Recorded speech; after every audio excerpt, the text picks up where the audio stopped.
As a cult survivor, I face multiple triggers every single day that remind me or can take me back to the cult torture. And many of them I just face and it's fine.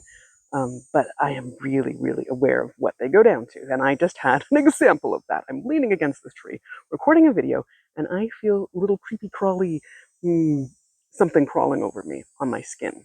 So I look down and there is a giant ant crawling over me. I gently swipe it off, but it is really triggering for me of things that the cult would do to me. And they would repeatedly, over and over and over, dump me in an earthen pit and then dump cockroaches or spiders or other insects over me. And so I have a really visceral reaction to it where I can feel them all over my skin crawling, and my skin crawling in reaction and response, and my needing to scream but not wanting to open my mouth because the bugs would go in, and trying to cover my nose and my eyes and make sure that they're not going in, but it feels like they're going in my ears and they're going in every orifice, and it is disgusting and horrible and incredibly triggering.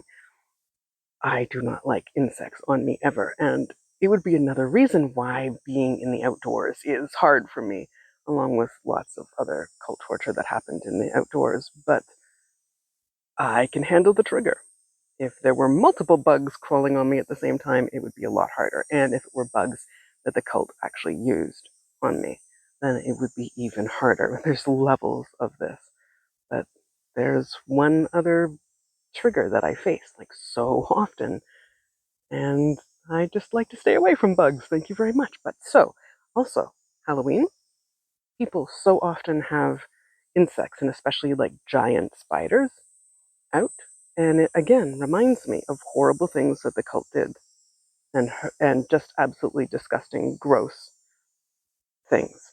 Never mind being forced to eat them, etc., etc., etc. But in this moment right here, I know that I am safe. I know that bugs are not being thrown all over me, and I have already tried to ground and remind myself that we are safe.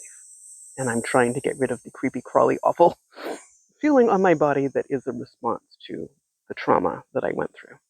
But I face it, because cult survivors, we are strong, even though people sometimes think that we're not, because of all the things that we have responses and reactions to that make sense because of our trauma. But we face it.